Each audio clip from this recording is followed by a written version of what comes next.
Okay, what we're going to try to do, when I was igniting the gas before, I was approaching with the flame already lit, and I did that because I was kind of worried about the size of the combustion or explosion we might have here.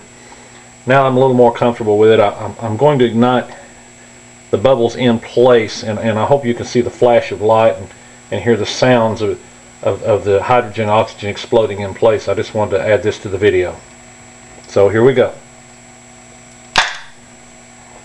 That was a pretty good one. It was pretty loud. We had some flame. I hope you saw that. I'll try a time or two again before I conclude the video. But again, this is the hydrogen and oxygen gas blend exploding at the top of the water here where the bubbles are bursting.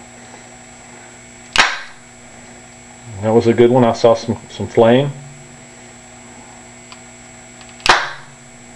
It's a very explosive, very dangerous gas. That's why we want to use generators and not storage tanks.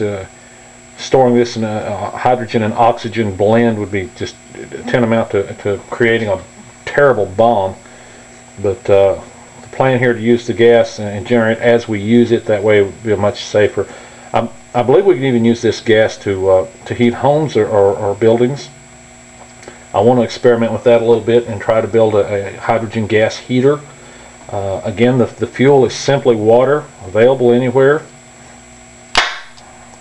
There's a good explosion there. Getting some good flashes of light. I think the solution is warming up a little bit. It does seem to warm up a little through the electrolysis process. And we'll give you another explosion or two.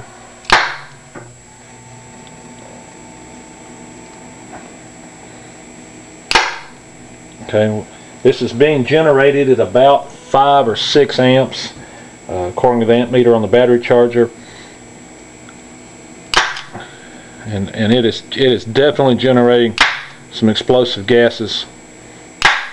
I'm seeing blue and a sort of a purple colored flame.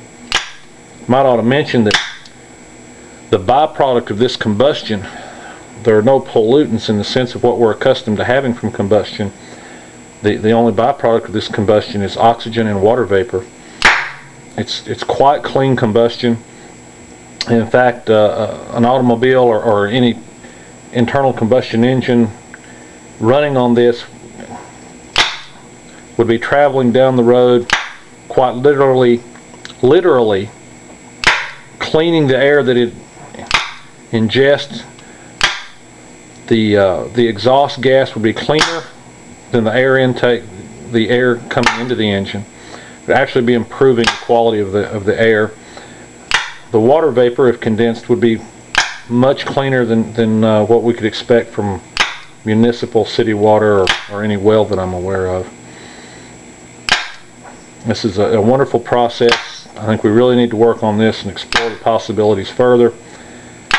The only reason I can see is why we haven't done this before was oil was plentiful, and I think it'd be kind of hard to tax this since this fuel just falls out of the sky.